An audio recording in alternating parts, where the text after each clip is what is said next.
strong, but Ronald Reagan didn't. And Ronald Reagan walked away at Reykjavik. He walked away. He quit talking when it was time to quit talking. Can I finish with my time? Why does she keep interrupting everybody? Yeah. Boy, terrible. Yeah, I'd like to finish my response, basically. If I may respond. This is an important question. This is an incredibly important question. And the question goes to be, who do we want to be our commander-in-chief? Do you want a commander-in-chief who says something that we never did throughout the entire Cold War, to discontinue having conversations with the Russians? I'm not happy about them flying over there, but I'm not naive enough to say, well, Iraq has them flying over their airspace. We're just going to announce that we're shooting them down. That is naive to the point of being something you might hear in junior high, but it's scary. But if you're not going to respond in a no-fly zone strategy, what would yours be? The first thing I would do is I wouldn't arm our enemies. I wouldn't arm ISIS.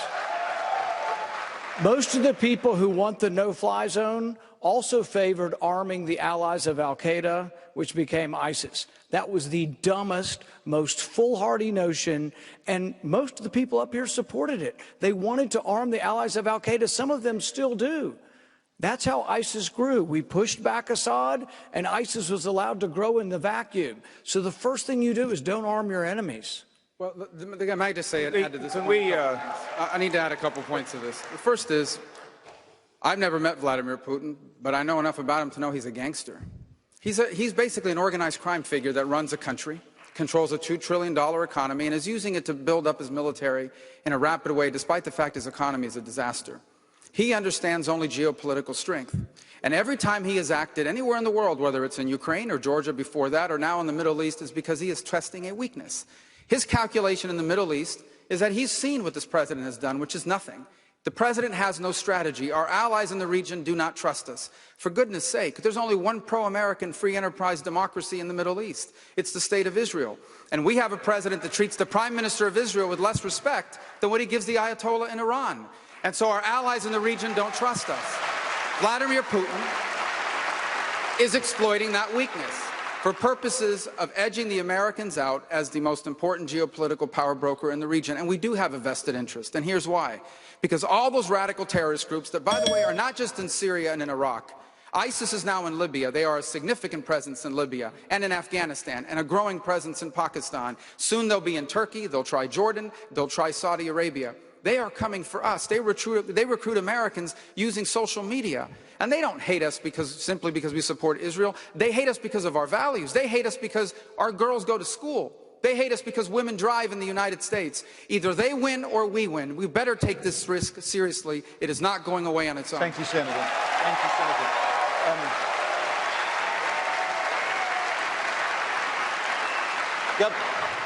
Governor Kasich, I want to ask you about China. In particular, hundreds of American companies have been subjected to cyber attacks from the Chinese military. Yet state-backed Chinese companies are growing their presence in the United States. Chinese investments in the US, which were nearly non-existent a few years ago, are now over $50 billion. And as my newspaper recently reported, Chinese companies are planning to bid for one of the largest hotel chains in the United States, what would be the largest ever Chinese takeover of a US company. Would you stop them? Let me tell you this, Mr. Baker. In terms of the cyber attacks, we have the capability to not only have a defensive posture, but also to make it clear to people that if you attack us with cyber attacks, we will destroy the mechanisms that you're using to attack us. I want to give you a little trip around the world. I served on the Defense Committee for 18 years. In the Ukraine, arm the people there so they can fight for themselves. In the eastern part of Europe, make sure that Finland and the Baltics know that if the Russians move, we move. In Syria, yes, a no-fly zone in the north on the Turkish border, a no-fly zone on the south on the Jordanian border. Anybody flies in their first time, maybe they can fly out. They fly in there a second time, they will not fly out. And it also becomes a sanctuary for the people to be, and it also sends many messages in the Middle East that we're still involved. Saudi Arabia, cut off the funding for the radical clerics, the ones that preach against us, but they're fundamentally our friends. Jordan, we want the king to reign for 1,000 years. Egypt, they've been our ally and a moderating force in the Middle East throughout their history. In the countries of the Gulf states of Bahrain, the Cleveland Clinic is opening an operation. Clearly, we see the same with them. And in Israel, we have no better ally in the world, and no more criticizing them in public. We should support them. And finally, China. China doesn't own the South China Sea. And I give the President some credit for being able to move a naval force in there to let the Chinese know that we're not going to put up with it anymore. And in the trade agreement, the TPP, it's critical to us, not only for economic reasons and for jobs, because there's so many people who are connected to getting jobs because of trade, but it allows us to create not only economic alliances, but also potentially strategic alliances against the Chinese. They're not our enemy, but they're certainly not our friend. And finally, I will say to everybody in this room, we've been talking about taxes and economics.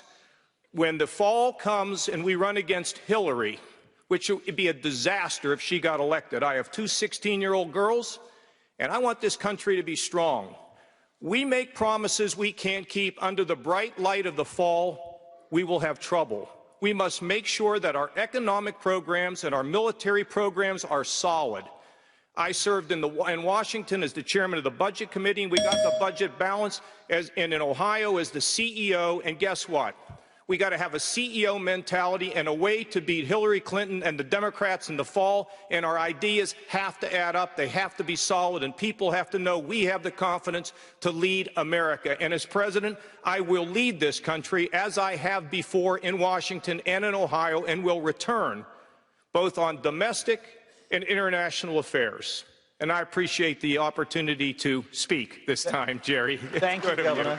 Plenty of opportunities. Thank you, Neil. All right, and look at the time. Look at the time. You are watching Fox Business. We'll take a break. Stick around. I think it gets interesting after this.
Welcome back to the Republican presidential debate, live from Milwaukee.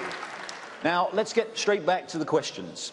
Governor Bush, Governor, Hillary Clinton recently said that if we had another financial crisis